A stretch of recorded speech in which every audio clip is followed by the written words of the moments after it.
Itu kalimat pertama. Tosin. Kebenaran adalah bentuk cahaya yang memancar dari yang gaib. Ia terlihat dan memancar kembali kepada yang gaib.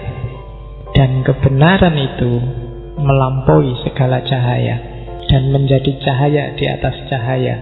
Dan benderangnya memancar ke seluruh purnama. Titiknya yang paling terang menjulang ke angkasa yang diselimuti oleh rahasia. Ini kalau cuma kamu baca, insya Allah kamu tidak paham. Hampir semua sufi Persia menganalogikan kebenaran dengan cahaya, dan puncaknya kebenaran adalah cahaya maha cahaya.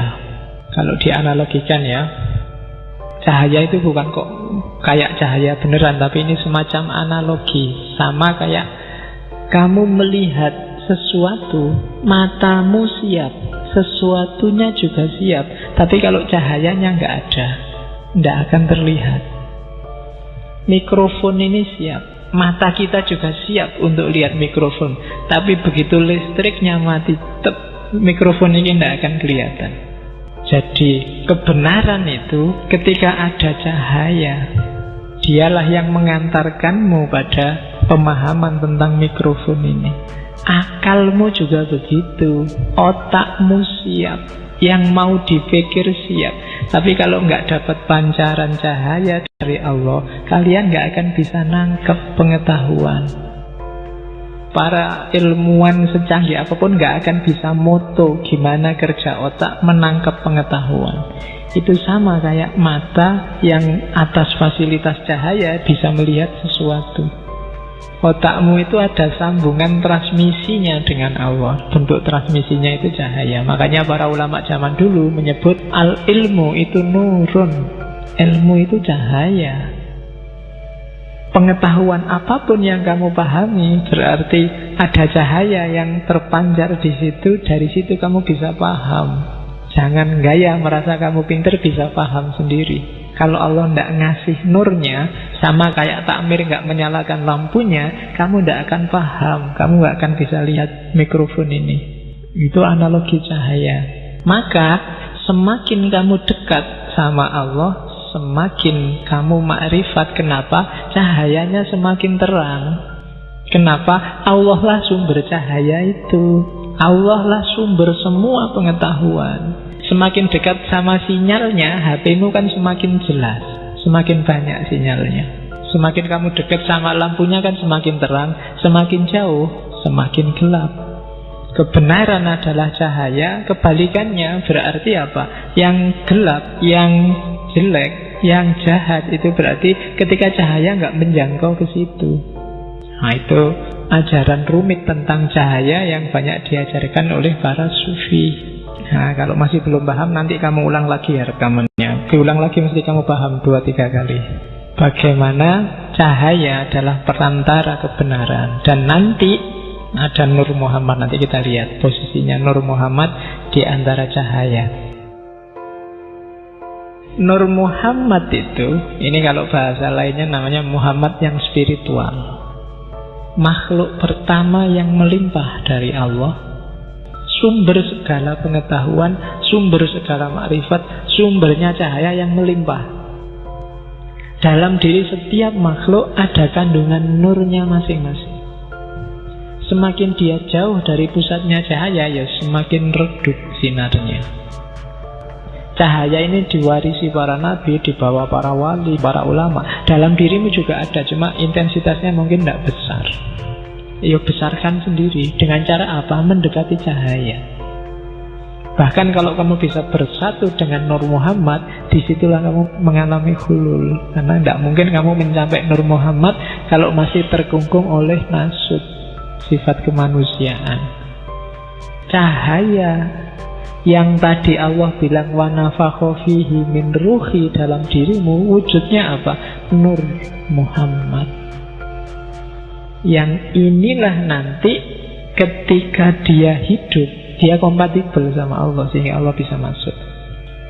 Para nabi nurnya pasti besar, diwaris-wariskan terus dari para nabi terakhir Nabi Muhammad. Nah, Nur Muhammad ini sifatnya sangat spiritual.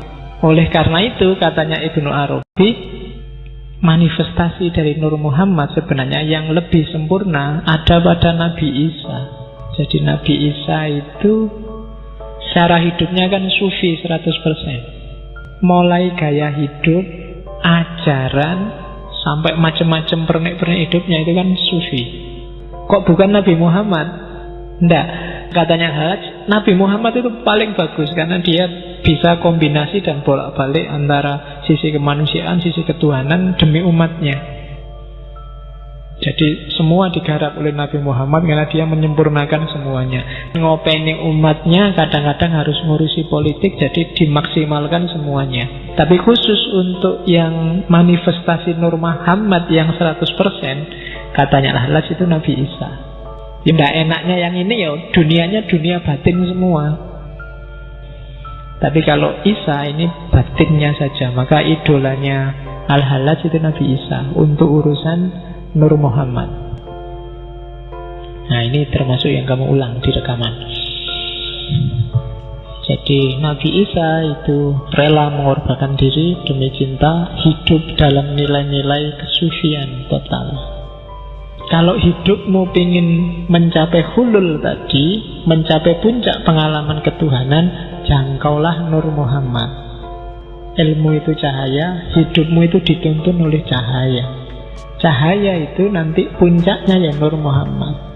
Kayak gini loh, kalau kamu ikuti kebenaran, kamu akan selangkah lebih dekat dengan Nur Muhammad. Dekat dengan Nur Muhammad berarti semakin dekat sama Allah karena dia limpahan pertama dari Allah.